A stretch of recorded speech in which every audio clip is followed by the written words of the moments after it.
everyone, welcome to my channel. I am Simran Sahani and welcome to the revision batch of class 10 English.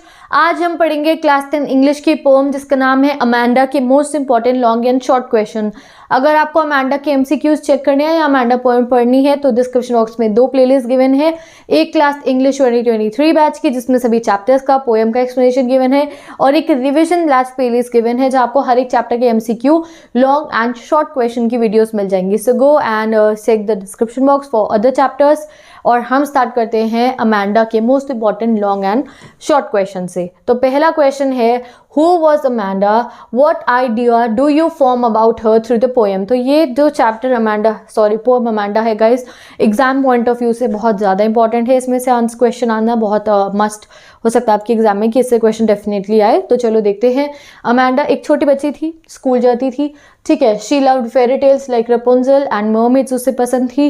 She did not like too many instruction और nagging, जो उसकी mother उसको एक एक बात पे जो है टोकती रहती थी और जो उसको बताती थी ये करो वो करो, वो उसे पसंद नहीं था और उसकी वजह से वो काफ़ी मूडी और सल्क हो जाती थी और वो अपनी मदर की बातें सुनने के बजाय डे ड्रीमिंग करनी शुरू कर देती है। तो this is all information about Amanda, you can read it. आप अगर हो सके तो एक नोटबुक अपने पास रखो और ये जो मैंने पूरा आंसर लिखा है इसके कीवर्ड्स आप अपनी कॉपी में लिखते रहिए, क्वेश्चन नोट डाउन कर लीजिए सो दैट इंपॉर्टेंट क्वेश्चन आपके पास हैंडी रहे। Next question, all grown up once were children but only a few of them remember it. Elucidate the relevance of the above quote with reference to the poem Amanda. कह रहे हैं हर बच्चे का बचपन होता है बट कुछ ही हैं जो उसे याद रख पाते हैं। इसको आपको अमांडा पोएम से जो है गाइज वो कनेक्ट करके बताना है। तो पहले तो आप कहोगे इसको कि हाँ कोटेशन बिल्कुल ठीक है कि हाँ कुछ बच्चों को बचपन अच्छे से याद रहता है। तो इसका आंसर क्या करना है हमें, आगे देखते हैं। Parents have a habit of delivering series of instruction to the children without understanding their psychology. तो देखो यूजुअली जब पेरेंट्स होते हैं तो वो अपने बच्चों के भले के लिए काफ़ी कुछ बच्चों को सिखाने की कोशिश करते हैं और कई बार बच्चे की साइकोलॉजी को नज़रअंदाज कर देते हैं। The poem Amanda beautifully depicts the story of a young girl. अब जब भी ऐसे कोई क्वेश्चन आए कि क्या अमांडा पोएम से ये कोटेशन सही है, क्या अमांडा पोएम में ऐसे हुआ है, तो पहले आप बताओ अमांडा पोएम में एक्चुअली में हुआ क्या है। तो poem Amanda beautifully depicts the story of a young girl named Amanda जिसको कॉन्स्टेंटली उसकी मदर नैक कर रही हैं टू डू समथिंग और not to do certain things. Amanda is asked to not bite her nails, not to hunch her shoulder, not to eat chocolate. She is instructed to sit up straight, finish her homework, tidy her room, clean her shoes, avoid chocolate, stop being so moody and sulky. और Amanda on the other hand अपनी mother की कोई भी बात सुनने की जगह सोचते कि मैं मर्मेड बन जाऊँ और फिर बन जाऊँ और रेपुंजल बन जाऊँ। She hardly pays any attention to the instruction given by her mother. पूरी पोएम समझा दी आपने यहाँ पे, वो कोई इंस्ट्रक्शन को मदर की नहीं सुनती है। तो we should remember that Amanda as a teenagers and teen can be rebellious and apparently hot headed with a highly independent perspective. तो अमांडा एक टीनेजर है तो ऐसे बच्चे हो सकते हैं। In such circumstances nagging at them will have no impact. तो इससे क्या होगा कि अगर उसको नैक करा जाएगा तो उस पर उसका बुरा असर पड़ेगा या फिर कोई असर ही नहीं पड़ेगा। और हमारी अमांडा पे तो बुरा असर पड़ा है कि उसने इंस्ट्रक्शंस इतने मिलने लगे कि वो अपनी मदर की बातें सुनने के बजाय क्या कर रही है, डे ड्रीमिंग कर रही है। Instructions after instruction will only make them feel they are being targeted. अगर हर बात पे उसे टोक टकाई की जाएगी तो उसे लगेगा उसे टारगेट करनी है उसकी mother. The duty of parents in such circumstance is to convince the child essentials of such polished behavior by adopting certain and positive joyful method।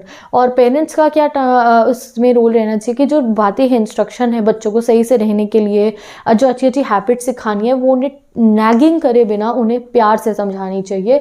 और इससे क्या होगा कि बच्चों की लाइफ में जो है स्वीट मेमोरीज बनेंगी। ऐसा नहीं होगा कि बड़े होकर वो अपने बचपन को ऐसे याद करें कि अरे हमें तो हमारे मम्मी पापा कुछ करने ही नहीं देते थे, हर समय कहते रहते थे ये मत खाओ वो मत खाओ, टीवी मत देखो, टुक टकाई करते रहते थे। जैसे अमांडा शायद बड़ी जब हो जाएगी, अडल्ट बन जाएगी तो उसे अपना बचपन याद करके अच्छा नहीं लगेगा। उसे ये लगेगा कि मेरी मदर मुझे परेशान करती थी। इवन तो उसे परेशान नहीं करी, वो बस उसे रहने का तरीका समझा रही है, बट वो कैसे समझा रही है, उसे टोक के उसका उस पर कोई इफेक्ट नहीं पड़ा। अच्छा, तो इसके लिए पेरेंट्स को एक पॉजिटिव अप्रोच रखने की ज़रूरत है कि बच्चों को समझाएं प्यार से, सो दैट, और देखिए कि वो सुन भी रहे हैं या नहीं सही से, सो दैट बच्चों को अपना बचपन कल को चल के ऐसा ना लगे कि हमारा बचपन अच्छा नहीं था। ठीक है, नेक्स्ट क्वेश्चन। तो इसका ना आप स्क्रीनशॉट ले लीजिए या फिर डिस्क्रिप्शन बॉक्स में पेस्ट कर दूंगी, it is important for the long answer. Next question, do you consider Amanda's mother to be a nagging mother. क्या वो बहुत टुक टकाई कर रही हैं। तो indeed Amanda's mother is a nagging mother. Important question है ये। She is all about instruction and finding fault. हर समय इंस्ट्रक्शन देती है, अमांडा के कोई फॉल्ट्स ढूंढती है। नो डाउट उनकी रिस्पॉन्सिबिलिटी है सब करना कि अपनी बच्ची को अच्छी अच्छी वैल्यूज सिखाए, but not at the cost of her happiness. ऐसा नहीं है कि अमांडा की हैप्पीनेस ही खत्म हो चुकी है गाइस, वो तो इतना तक सोच रहे कि वो ऑर्फन हो जाए, वो रपुंजल की तरह अकेले रहे। तो इसलिए उनको जो है एक बैलेंस बिठाने की ज़रूरत है अपनी रिस्पॉन्सिबिलिटी और अच्छी केयर के बीच में। तो you can mention it. Next question. Critically analyze the poem Amanda and show that this is a life lesson for both teenagers and parents. तो बहुत ही सुंदर पोएम है, इतने कम शब्दों में इतनी सारी चीज़ें में सिखा गई है कि भाई पेरेंट्स को भी अपने जो है तरीके से बच्चों को पॉजिटिव वे में समझाना चाहिए और बच्चों को भी पेरेंट्स की बात को समझना चाहिए, डे ड्रीमिंग और उसे हर समय नैगिंग नहीं समझनी चाहिए। काफ़ी अच्छा मैसेज दे रही है। Why is Amanda getting scolded for having chocolate? Amanda को क्यों चॉकलेट खाने पे डांट पिट रही है? Amanda is getting scolded for having chocolates as previously it had caused her acne. उसको पिंपल हो गया था उस वजह से। Amanda's mother is very particular about these things. तो इसलिए अमांडा को जो है वो टोक रही हैं। बट इसका बुरा इफेक्ट क्या पड़ रहा है कि इतनी छोटी एज में अमांडा को उसकी फिजिकल अपीयरेंस के ऊपर जो है वो कॉन्शियस कर रही हैं।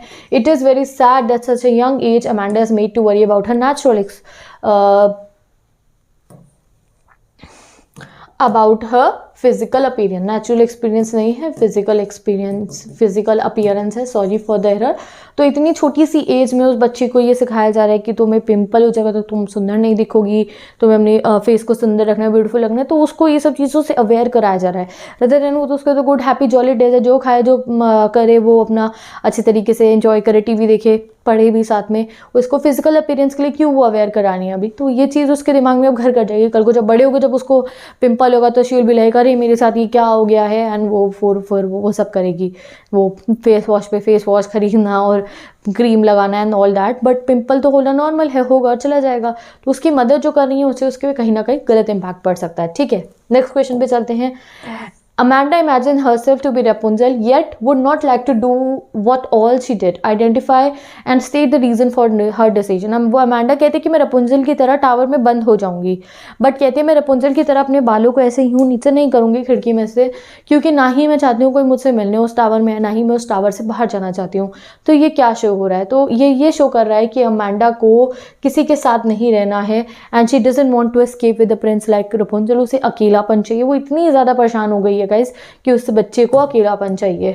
How would a life on tower be different from a life anywhere else for Amanda?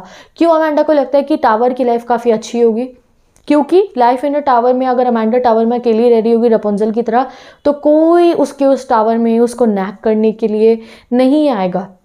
Amanda को घर पे हर समय उसकी मदर टोकती रहती हैं, तो उसको ऐसा लग रहा है कि अगर मैं अमांडा रपुंजल की तरह मैं अमांडा बन के अगर वहाँ टावर में बंद हो जाऊँ तो वहाँ मुझे कोई डिस्टर्ब नहीं करेगा। Hence she wishes to live on a tower. ठीक है, next question. What does the girl yearn for? What does this poem tell you about Amanda? Amanda के बारे में क्या बताया जा रहा है? तो द गर्ल जो अमांडा है वो एक लाइफ ऑफ फ्रीडम के लिए बहुत ज़्यादा डिमांड कर रही है। The poem tells us that she is imaginative girl who is constantly नैक्ड बाय मदर। बल्कि उसकी तो इमेजिनेशन इतनी अच्छी है, बट उसको बहुत ज़्यादा नैक कर रही है उसकी मदर, इस वजह से वो डे ड्रीमिंग कर रही है। Why does Amanda wish to be a mermaid and orphan और रपुंजल? क्यों वो चाह रही है कभी मर्मेड बन जाऊँ, कभी ऑर्फन बन जाऊँ? तो सिंपल रीज़न यही है गाइज इसका। इसे लगता है कि अगर मैं मर्मेड बन जाऊंगी तो अकेले किसी टापू पे समुद्र में अकेले घूम सकती हूँ। उसे लगता है अगर मैं ऑर्फन होंगी तो मुझे टकटकाई करने वाले मेरे पेरेंट्स नहीं होंगे, मैं रास्ते में खेलूँ कूदूँ मिट्टी में खेलूँ, कुछ भी कर सकती हूँ, कोई कुछ नहीं कहेगा। उसे लगता है कि अगर वो रपुंजल बन जाएगी तो वो टावर में अकेले रह सकती है। तो आफ्टर ऑल अगर हम लास्ट में देखें तो वो उसे अपने घर में बहुत सफोकेटेड फील हो रहा है और वो अकेला रहना चाहती है। तो इसलिए वो ये 3 चीज़ें सोचती है अकेलेपन में रहने के लिए। ठीक है, next question. How old do you think Amanda is? आपको क्या लगता है अमांडा कितने साल की है? तो बेसिकली अमांडा टीनेजर लग रही है।